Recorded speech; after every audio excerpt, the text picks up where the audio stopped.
हर हर हर महादेव। जय जय श्री राधे कृष्ण। फागुन मास अध्याय 10। अब सुनिए आज का अध्याय। स्कंद भगवान बोले, हे महेश्वर, जहाँ आपके हाथ से कपाल गिरा कृपया उस तीर्थ का महात्म भी बतलाइए। तब भगवान शिव कहने लगे कि वत्स, वह स्थान अत्यंत गोपनीय तीर्थ है। देवता और असुर भी सभी वहाँ पर मस्तक झुकाते हैं। ब्रह्म हत्यारा मनुष्य भी वहाँ पर स्नान करने मात्र से ही शुद्ध हो जाता है। पाप मोचन कपाल तीर्थ में 5 तीर्थ है, उसमें किया हुआ स्नान, तप और दान सब अक्षय होता है। वह विधि पूर्वक पिंड दान देकर पितरों को नरक से उद्धार करें, वह तीर्थ कहा गया है। वहाँ तिल के अर्पण करने पर पितर उत्तम स्वर्ग लोक को जाते हैं। जो मनुष्य एकाग्रचित्त होकर स्थिरता पूर्वक वहाँ 1 दिन और 1 रात जप में लगा रहता है, उसके महान मनोरथ की सिद्धि तत्काल ही हो जाती है। स्कंद जी ने पूछा, पिताजी, ब्रह्म तीर्थ कहाँ है और उसका कैसा फल बताया गया है? तब भगवान शिव कहने लगे कि एक समय भगवान विष्णु की नाभि से निकले हुए कमल पर प्रजापति ब्रह्मा जी विराजमान थे। उसी समय मधु और कैटभ नामक दैत्य ब्रह्मा जी के वेदों को चुराकर चल दिए। तब ब्रह्मा जी ने भगवान विष्णु के द्वारा प्रतित बद्री तीर्थ में आकर उन्हें प्रणाम किया और उन सनातन भगवान की स्तुति की। तब भगवान श्री हरि हैं ग्रीव अवतार धारण करके एक कुंड से प्रकट हुए और उनके हाथों में शंख चक्र आदि आयुध शोभा पा रहे थे। उनकी कमर में पीताम्बर सुशोभित था। श्री अंगों की कांति श्वेत थी। विचार भुजाधारी भगवान हैं। ग्रीव दर्व पूर्ण दृष्टि से सब ओर देख रहे थे। उनका स्वरूप अद्भुत था और नेत्रों से कठोरता प्रकट हो रही थी। उनकी गर्दन के चंचल बालों से टकराकर मेघों की घटा भी छिन्न भिन्न हो जाती थी। वे अपने दिव्य तेज से समस्त ज्योतिर्मय ग्रहों की प्रभा को भी तिरस्कृत कर रहे थे। भगवान बड़ी कृपा करके इस अद्भुत रूप में श्री ब्रह्मा जी के आगे खड़े हो गए और उन्हें देखकर ब्रह्मा जी भी आश्चर्यचकित हो गए। उनके नेत्रों में प्रसन्नता छा गई और वे प्रणाम करके भगवान की स्तुति करने लगे। श्री ब्रह्मा जी ने श्री विष्णु की स्तुति की। तब वे शीघ्र ही वहां गए और उन दोनों दैत्यों को बांधकर उन्होंने लीला पूर्वक उन्हें मार डाला। जिसके बाद वेदों को लेकर वे ब्रह्मा जी के समीप आए और ब्रह्मा जी को देखकर स्वरूप में स्थित हो गए। तब से ब्रह्मा जी द्वारा प्रकट किया हुआ वह तीर्थ तीनों लोकों में ब्रह्म कुंड के नाम से विख्यात हुआ। उसके दर्शन मात्र से ही महापातकी की मनुष्य भी पाप रहित होकर तत्काल ही ब्रह्मलोक में चले जाते हैं। जो लोग स्नान और व्रत किया करते हैं वे ब्रह्मलोक को भी लांघ कर विष्णु लोक में जाते हैं। स्कंद जी ने पूछा, फिर वेदों को पाकर ब्रह्मा जी ने क्या क्या किया? तब महादेव जी कहने लगे कि वत्स, बद्रिकाश्रम तीर्थ देखकर चारों वेद ब्रह्मा जी के साथ जाना नहीं चाहते थे। तब सिद्धों के समझाने पर वेदों ने 2 स्वरूप धारण किए। द्रव्य रूप से तो वे बद्रिकाश्रम तीर्थ में रह गए और ज्ञान रूप से वे ब्रह्मा जी के साथ चले गए। तब ब्रह्मा जी ने वेदों के अनुसार विधि पूर्वक तीनों लोकों की रचना की। श्री सूत जी कहते हैं कि मुनिवर, प्राचीन काल में पांड्य देश में शंकर नाम से प्रसिद्ध एक राजा हुए। वे बड़े ब्राह्मण भक्त, सत्य प्रतीक और यज्ञनिष्ठ तथा धर्मात्मा थे। चारों वर्णों और आश्रमों का धर्म पूर्वक पालन किया करते थे। वे भगवान विष्णु और शिव जी के समान रूप से उपासक थे। महात्मा ब्राह्मणों को बड़े बड़े दान देते थे। एक दिन बुद्धिमान राजा शंकर शिकार खेलने के लिए तपोवन में गए और वहां दुर्गम और रमणीय प्रदेशों, पर्वतों और गुफाओं में घूमने लगे। वन के एक भाग में व्याघ्र चर्मधारी, शांत, जितेंद्रिय और मन को वश में रखने वाले एक मुनि गुफा के भी भीतर निवास किया करते थे। राजा ने उन्हें दूर से देखा तो व्याघ्र ही समझा और बड़ी तेजी से झुकी हुई गांठ वाले बाण का प्रहार करके उन्हें मार डाला। राजा के उस बाण ने पति के पास बैठी हुई पतिव्रता मुनि पत्नी को भी मार डाला और माता पिता दोनों को मरा हुआ देखकर उनका पुत्र अत्यंत दुख से पीड़ित होकर कातर भाव से वन में रोने और विलाप करने लगा कि हा तात, हा माता, तुम दोनों ही मुझे छोड़कर कहाँ चले गए?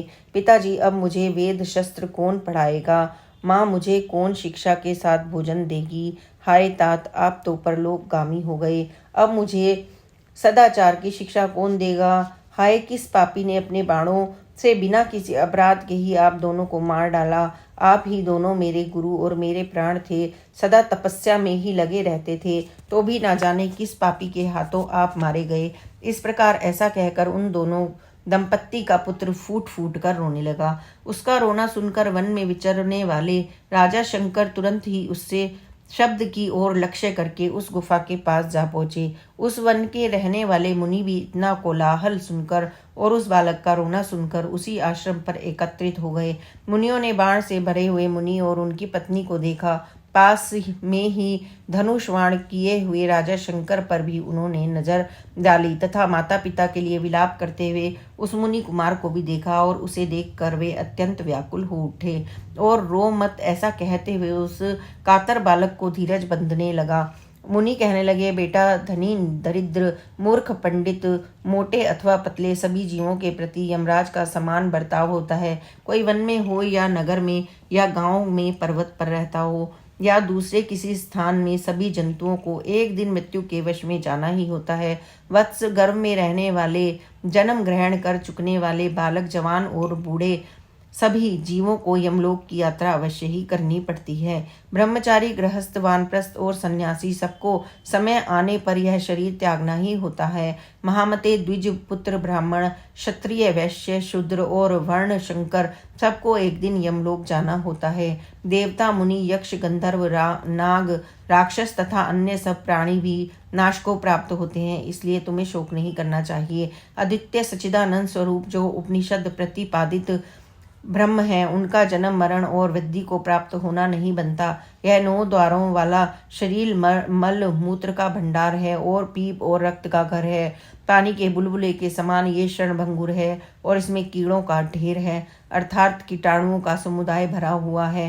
काम, क्रोध, भय, द्रोह, मोह और मांस का एकमात्र कारण ये शरीर ही है, इसलिए तुम अपने माता पिता और के लिए इतना शोक मत करो। वे दोनों अपने कर्मवश इस शरीर को छोड़कर कहीं और चले गए हैं। तुम अपने कर्मवश इस भूतल पर वर्तमान हो। जब तुम्हारे प्रारब्ध कर्म का क्षय होगा तब तुम भी मर जाओगे।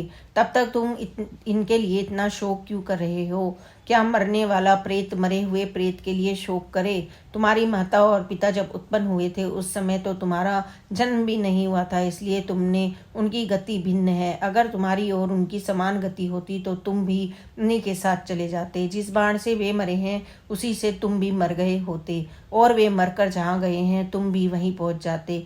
ऐसा नहीं हुआ। इससे सिद्ध होता है कि तुम्हारी और उनकी समान गति नहीं है, इसलिए उनके लिए तुम्हें शोक नहीं करना चाहिए। मरे हुए प्राणियों के भाई बंधु जो इस धरती पर आंसू बहाते हैं, उन आंसुओं को मरे हुए प्रेत परलोक में पीते हैं। इसलिए शक छोड़कर एकाग्रचित्त होकर धैर्य धारण करो और वैदिक रीति से माता पिता का प्रेत कार्य करो।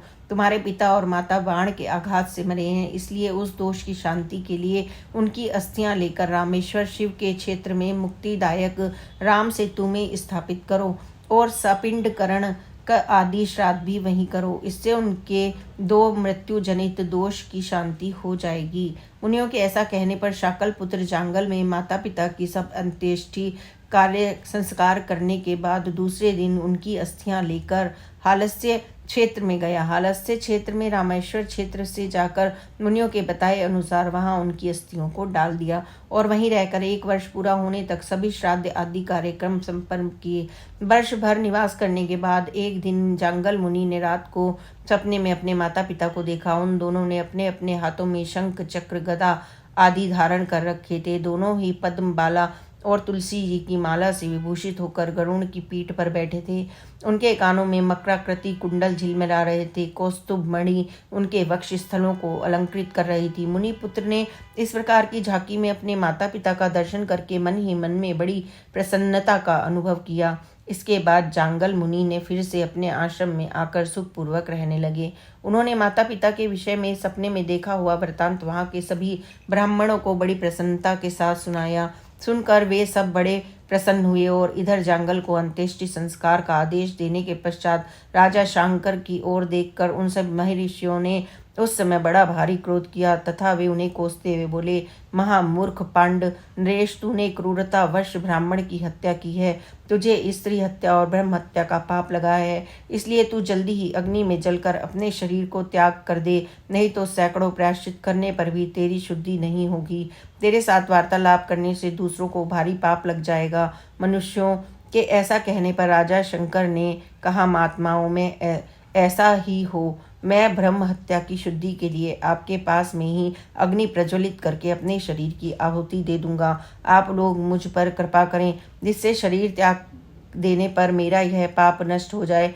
सब मुनियों से ऐसा कहकर पांड्य नरेश ने अपने मंत्रियों को बुलाकर कहा कि हे सचिव गुण, मैंने अनजाने में ही ब्रह्म हत्या और क्रूरतापूर्ण स्त्री हत्या कर डाली है, जो महानरक प्रदान करने वाली है। इस पाप की शुद्धि के लिए मैं बड़ी बड़ी लपटों वाली प्रज्वलित अग्नि में मुनियों की आज्ञा से अपने शरीर को त्याग दूंगा। तुम जल्दी से लकड़ियां लेकर आओ और उसके द्वारा अग्नि को प्रज्वलित करो। मेरे पुत्र सुरुचि को शीघ्र ही राज सिंहासन पर बिठा देना। राजा की इस प्रकार आज्ञा देने पर मंत्री लोग रोने लगे और कहने लगे, पांडना, हे महाराज, आप तो शत्रुओं पर स्नेह रखने वाले हैं। आप सभी को पुत्री की तरह पालते हैं। हम आपके बिना देवपुरी के समान सुंदर अपनी राजधानी में कैसे जाएंगे? हम वहाँ कभी प्रवेश नहीं करेंगे। हम भी आपके साथ प्रज्वलित अग्नि में प्रवेश कर जाएंगे। मंत्रियों का प्रलाप सुनकर पांड्य नरेश शंकर ने उन्हें समझाते हुए कहा, मंत्रियों, मुझ पर महापाप की राजा को लेकर अब क्या करोगे? अग्नि में प्रवेश करने के लिए जल्दी लकड़ियां इकट्ठी करो। उनके ऐसा कहने पर मंत्री लोग जल्दी ही लकड़ियां लेकर आ गए। राजा ने देखा कि लकड़ियों में अग्नि प्रज्वलित हो उठी है। तब उन्होंने स्नान और आचमन करके शुद्ध चित्त होकर मुनियों के समीप उस अग्नि की परिक्रमा की और फिर उन मुनियों की भी परिक्रमा करके अग्नि और मुनि दोनों को प्रणाम किया। और इसके बाद भगवान शंकर का ध्यान करके राजा धैर्यपूर्वक जैसे ही अग्नि में गिरने को तैयार हुए, तुरंत ही सब ऋषियों मुनियों के सुनते सुनते एक आकाशवाणी हुई, राजा शंकर, तुम अभी अग्नि में प्रवेश मत करो। महामते, तुम्हें ब्रह्म हत्या के कारण भय नहीं करना चाहिए। दक्षिण समुद्र के किनारे गंधमादन पर्वत पर महापातकों का नाश करने वाला परम राम सेतु में श्री रामचंद्र जी के द्वारा स्थापित जो रामेश्वर नामक शिवलिंग है, उसकी 1 वर्ष तक तीनों समय भक्ति पूर्वक सेवा करो। भगवान रामेश्वर की परिक्रमा पूर्वक उन्हें नमस्कार करो, उनका महाभिषेक करो और प्रत्येक दिन नाना प्रकार का नैवेद्य निवेदित करो। चंदन, अगरू और कपूर के द्वारा श्री राम लिंग की पूजा करो। 2 भाग गाय के घी से भगवान का अभिषेक कराओ और प्रतिदिन गाय के दूध से 1 द्रोण शहद से उस शिवलिंग को स्नान कराओ। नित्य प्रति खीर से भगवान को नैवेद्य लगाओ और रोज रोज रात में तिल के तेल से दीपक जलाकर दीपदान द्वारा आराधना करो। महाराज, परमेश्वर शिव की इस प्रकार उपासना करने से तुम्हारी स्त्री हत्या और ब्रह्म हत्या तत्काल ही नष्ट हो जाएगी। तुम शीघ्र राम सेतु पर जाओ और निरंतर रामेश्वर का भजन करो। इस कार्य में अब तनिक भी देरी मत करो। यह आकाशवाणी सुनकर सब ऋषि राजा को जल्दी जाने की प्रेरणा देने लगे। महाराज, मोक्षदय राम सेतु पर शीघ्र जाइए। हमने भगवान रामेश्वर के महात्म को न जानने के कारण ही आपको प्रज्वलित अग्नि में इस देह को त्याग देने की सलाह दी थी। मुनीश्वर की ऐसी आज्ञा पाकर महाराज शंकर ने चतुरंगिणी सेना तो नगर में भेज दी और स्वयं बड़े प्रसन्न मन से महर्षि को नमस्कार करके कुछ गिने चुने सैनिकों के साथ बहुत सारा धन लेकर भगवान रामेश्वर की सेवा के लिए गंधमादन पर्वत पर चले गए और वहां शुद्धिदायक राम सेतु पर उन्होंने 1 वर्ष तक निवास किया। राजा एक समय भोजन किया करते थे और क्रोध तथा इंद्रिय समूह को अपने वश में रखा करते थे। वे तीनों समय भक्तिपूर्वक भगवान रामेश्वर की सेवा करते, उन्हें प्रत्येक दिन 10 भार धन भेंट करते। उन्होंने नित्य प्रति भगवान रामेश्वर की महापूजा करवाई। हर दिन धनुष कोटि में भक्तिपूर्वक स्नान और प्रसन्नता पूर्वक ब्राह्मणों को अन्न दान किया। आकाशवाणी ने जैसा बताया था उसके अनुसार सब पूजन किया। इस प्रकार 1 वर्ष पूरा होने पर राजा शंकर ने संतुष्ट चित्त होकर दया निधान भगवान रामेश्वर का इस प्रकार स्तवन किया कि मैं सबके ईश्वर रुद्र को नमस्कार करता हूँ। रामेश्वर नाम से प्रसिद्ध भगवान उमापति को प्रणाम करता हूँ। हे देव, कृपया मेरी रक्षा कीजिए और मेरी ब्रह्म हत्या को शीघ्र ही जला डालिए। त्रिपुरासुर का नाश करने वाले हे महादेव, आप कालकूट विष को भक्षण करने वाले हैं। हे दया सिंधु, आप मेरी रक्षा कीजिए और मुझे स्त्री हत्या रूपिणी पाप से छुड़ाइए। हे गंगाधर, हे रामनाथ, हे त्रिलोचन प्रभु, आप अपनी कृपा दृष्टि से मेरा पालन कीजिए। हे प्रभु, मेरे सभी पापों का नाश करके आप मुझे शुद्ध बना लीजिए। आप मुझे शुद्धि देने वाले हो, जो आनंद स्वरूप और सच्चिदानंद घन है। उन रामेश्वर शिव को मैं बारंबार नमस्कार करता हूँ। मेरे सभी पाप नष्ट हो जाएं। इस प्रकार रामेश्वर महादेव की भक्ति पूर्वक स्तुति करते हुए राजा शंकर के मुख से अत्यंत भयानक ब्रह्म हत्या निकली, जो नील वस्त्र धारण करने वाली और अत्यंत क्रूर थी। उसके सर के बाल रक्त की तरह लाल थे। राजा के मुंह से निकली हुई वह विभ ब्रह्म हत्या को भगवान शंकर की आज्ञा से भैरव ने त्रिशूल से मार डाला। तब भगवान रामेश्वर ने राजा से कहा कि हे पांड नरेश महाराज, मैं तुम्हारे इस स्तोत्र से प्रसन्न होकर तुम्हें वर देना चाहता हूँ। तुम कोई मनोवांछित फल मांगो। स्त्री हत्या और ब्रह्म हत्या से जो भी तुम्हें दोष लगा है, अब वह निकल गया है। तुम अब शुद्ध हो चुके हो, निष्पाप हो गए हो। पहले ही की तरह अपने राज्य का पालन करो और राजन, मेरी सेवा करने वाले मनुष्य फिर संसार में जन्म नहीं लेते। वे मेरे सायुज्य मोक्ष को प्राप्त कर लेते हैं। जो मनुष्य स्तोत्र द्वारा भक्ति पूर्वक मेरी स्तुति करेंगे, उन्हें महापादकों की राशि को मैं अवश्य ही नष्ट कर दूंगा। अब तुम इच्छा अनुसार वर मांगो। तब राजा बोले, हे महेश्वर, मैं तो आपके दर्शन मात्र से ही कृतार्थ हो गया हूँ। इस समय मुझे इससे बढ़कर मांगने के लिए कोई योग्य वर वस्तु ही प्रतीत नहीं होती। आपके दोनों चरण कमलों में मेरी अविचल भक्ति सदा बनी रहे, बस ऐसा ही आशीर्वाद आप मुझे दीजिए। तथास्तु कहकर भगवान रामेश्वर ने राजा पर अनुग्रह किया और वे पुनः उसी शिवलिंग में अंतर ध्यान हो गए। भगवान रामेश्वर की कृपा प्राप्त करके राजा भी कृतार्थ हो गए और वे उन्हें प्रणाम करके अपनी पुरी को चले गए। उन्होंने वनवासी मुनियों को यह सारा वृत्तांत बतलाया। उन मुनियों ने प्रसन्न होकर राजा को पुनः उसके राज्य पर अभिषिक्त कर दिया। इसके बाद अंतकाल आने तक राजा ने रामेश्वर शिव का ध्यान करते हुए अपनी देह का त्याग किया और भगवान रामेश्वर के सामुज्य मोक्ष को प्राप्त कर लिया। जय भोलेनाथ। आज के अध्याय में बस इतना ही। आगे की कथा आप आने वाले अध्याय में जरूर सुनिए। हर हर हर महादेव। जय जय Shri Radhe Krishna. Please like subscribe this channel. Om Sai Ram. जय साई राम। ओम साई राम।